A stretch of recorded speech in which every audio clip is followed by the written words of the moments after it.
Hi everybody, it's Susan from Sunrise Quilt Studio and welcome to week 25 of the Stash Buster block series, and the block today is called Whirligig. And here we have it here. It could look like a complicated block, but it's actually quite simple to put together. We're using quarter square plus half square triangle units, and that's all we need. So I'm going to adjust the camera and show you the fabrics you need to make one of these blocks. Okay, we don't need very many pieces of fabric to make one of these blocks. It may look complicated, but it actually goes together pretty quickly and pretty easily. So I'll show you how to make one of these units. All it uses is one unit just repeated. And these units are mirror image, so I'll show you how that all goes together. The first thing you're going to need is a background, and you're going to need one piece that is 5 3/8 of an inch square, and then you'll need another color. I'm using a light to medium color, and that is the same size, 5 3/8 of an inch. And then you'll need two pieces of your dark that are 5 inches square. First thing you're going to do is we're going to make these quarter square triangle units that will make these pieces here. And to do that, we're going to draw a diagonal line on the back side of your background fabric, which I'm using white. And then we're going to put right sides together with the light fabric or your medium fabric, whichever color you choose. And we're going to stitch 1/4 of an inch away from the line that we've drawn. So we're making half square triangle units here. So we're going to start with that, and let's go to the machine and sew these. Okay, I'm just going to sew 1/4 of an inch away from that line on both sides. I've got all my raw edges lined up.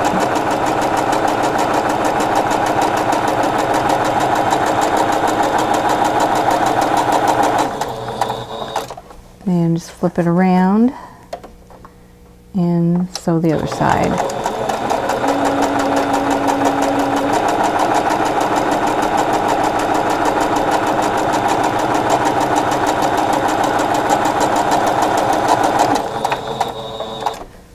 Okay. And now I just need to cut this apart. And you can use your rotary cutter. I'm just going to use my scissors.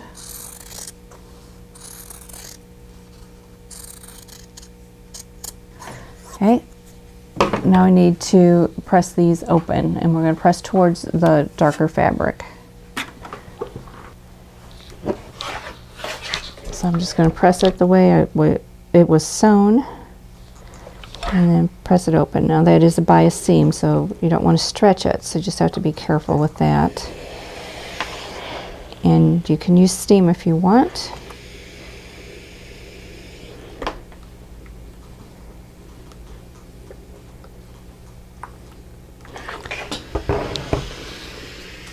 And then I'm going to trim off the dog ears to kind of eliminate some of the bulk. These, you're going to have a lot of seams coming together at one point in the center of the block, so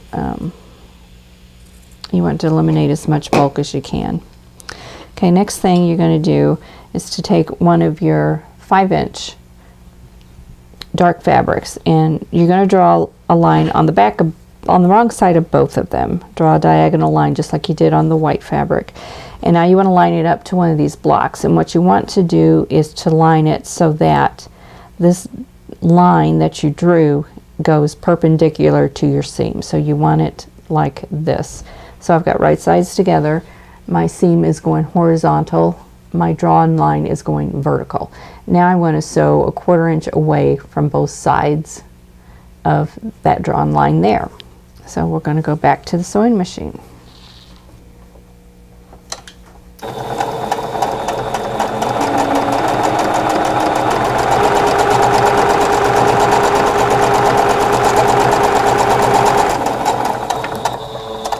Okay, so one side done, let's go to the other side.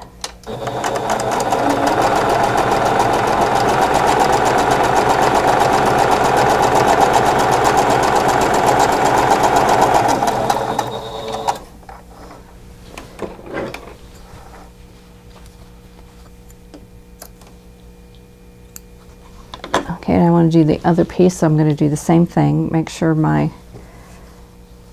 seam is going one direction and the drawn line is going the opposite direction. So we've got them perpendicular to each other.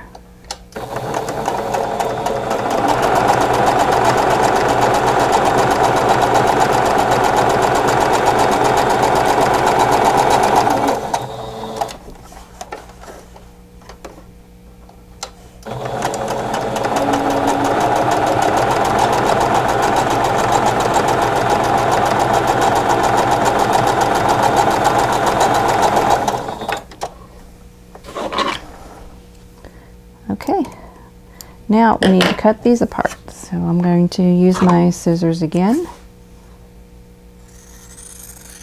and cut along the line I drew on there. And we'll do that to both pieces.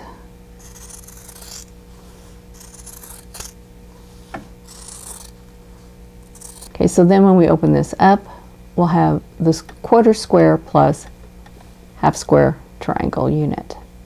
So let's press these open and then we can lay out the block.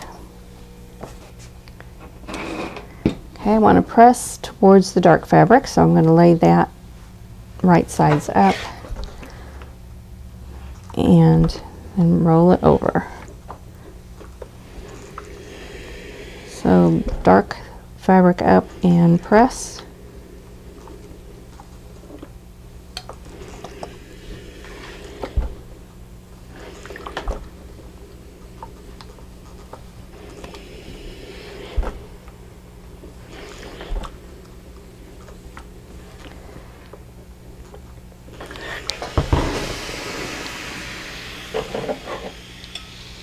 Okay, now here's where I really want to make sure I've got these little dog ears trimmed off so I don't have a bunch of bulk where these points all come together. So let's trim all of those off. Okay, to do the whirligig, we're going to have to pay attention to how these pieces are laid out because they're mirror image of each other. So watch the diagram on the written instructions and on this video so that you can make sure you got the block laid out. There are a lot of different ways to lay out this block, but to do the whirligig design, you'll start with this piece going this direction and this one here. So we got the two mirror image pieces and we're just going to rotate it. Now these two also mirror image. This one, let's see, this one is going to go here and this piece is going to go here. So we have the two yellow triangles across from each other here and the white ones here. So you really do have to watch that diagram because it's real easy to get these flipped. You know, we could do this and this, but it's not going to be correct. So you just have to really watch the layout. And what you want is you want that.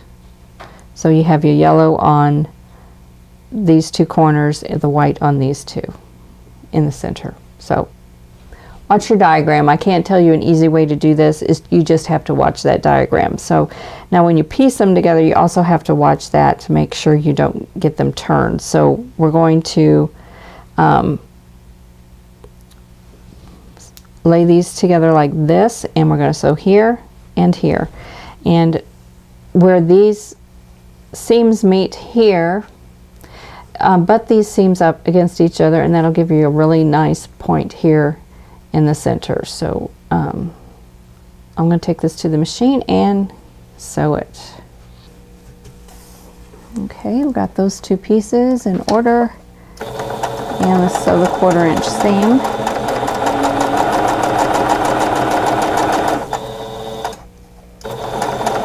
And make sure I have these two seams butted up against each other. And I'm going to take this apart and trim the threads, and then I'm going to compare it to a block I already have done to make sure I've got these in the right position, and I do. So here are those two. I'm going to lay those back on my pressing surface so I can keep things in order. And then I'm going to do the other two pieces. And so that 1/4 inch seam.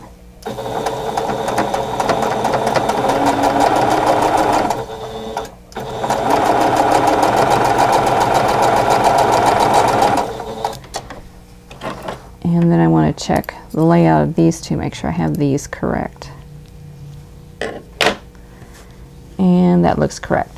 Also, I wanted to show you the points. You can see how all those points come together right there.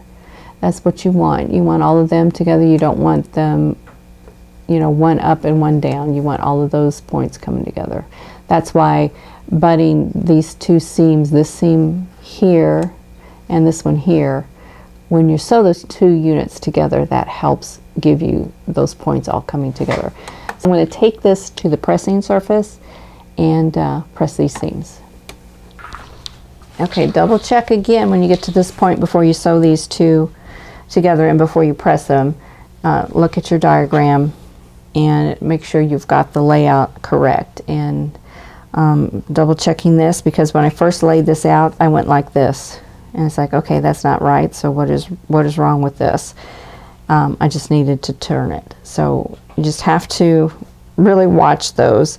And I'm going to go ahead and press on these. I pressed towards the blue, looks like the dark. So we're going to press this one this direction, so I don't have the blue shadowing through there. And on this one I'll press this direction.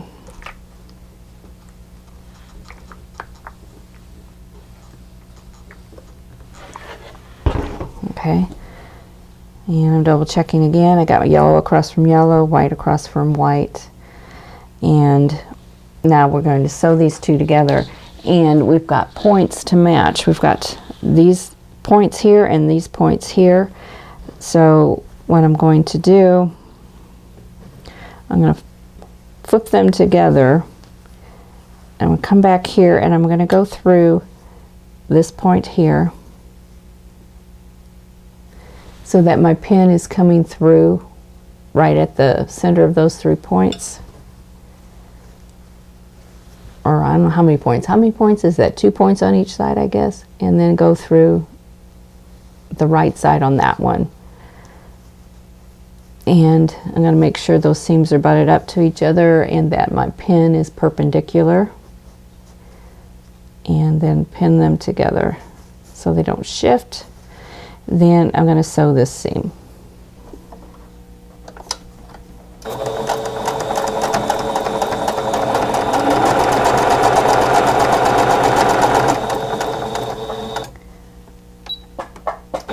Okay, I'm getting close to where all those seams match. I got to remove my pin so I don't run over it. And I'm making sure I got all my edges straight. And I can see where all of the stitching crosses, so I want to go right above where all of those lines meet. And we'll see how that works.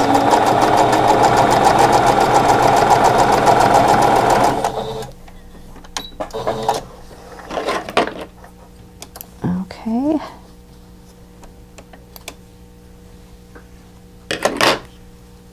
Take a peek, and that looks pretty good. So I got all those points coming together. That's a lot of seams there. 1, 2, 3, 4, 5, 6, 7, 8. We've got 8 seams coming together. So I want to show you how to press this so that you don't wind up with a big mound right there at that intersection. Now, if you've ever done a block where you have 8 seams coming together, you know that there's a lot of fabric right here at this point, and you actually have a mound right here.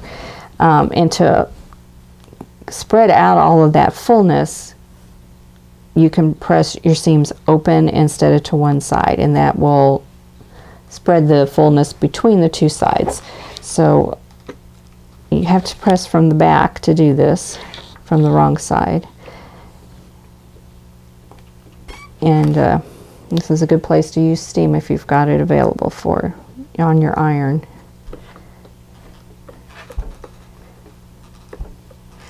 And I'm just going to give the whole block a good press. Use another little shot of steam. And then I'm going to go to the right side, and I'm going to also use some steam right there.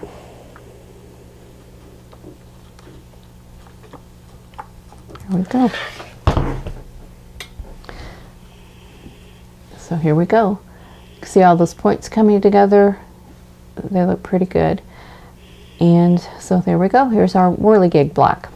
Now I've got several of these blocks, so I'm going to lay them out and we'll see what this block looks like all put together side by side. Okay, I have 4 of these blocks.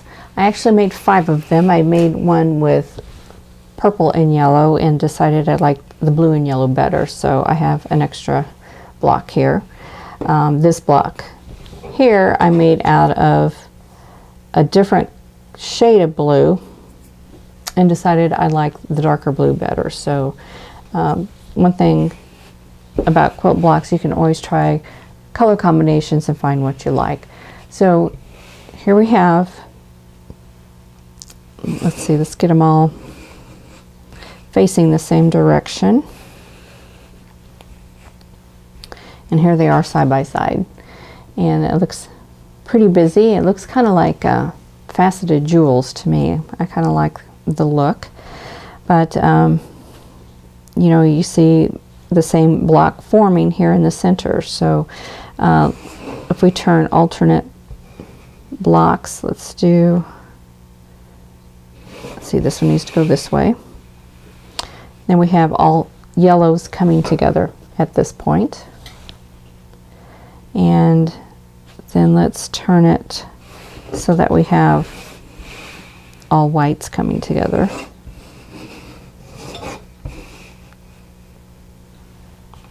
Which is basically like on the ends here, you would have the yellow, all the yellow points coming together. Here you've got all the white points coming together. So this is just what you're going to see on the other side. So there we have another layout. So there are a couple of different layouts that you can make with this block. You can make it really interesting. And here's the alternate, where they all alternate against each other. So it's a fun block to play around with and find different ways to lay it out, and you can make a really bright, colorful quilt. Well, I hope you'll give this Whirligig block a try. It really isn't difficult to put together. Its pieces are fairly simple. Basically, you're just going to have to watch your diagram, make sure you get the pieces in the order that they belong in to make this layout of the block. Of course, you can change it and make a different layout, you know, however you want. So I hope you enjoyed this video, and if so, I hope you'll click that like button, and don't forget to subscribe if you haven't subscribed already, and click that notification bell so you'll be notified when the next video comes up. And in the meantime, I hope you all staying safe and staying healthy, and I'll see you in the next video. Thanks for watching. For more quilting ideas, click on the video links. And to keep up with my latest projects, click on the subscribe button. I hope to see you again soon.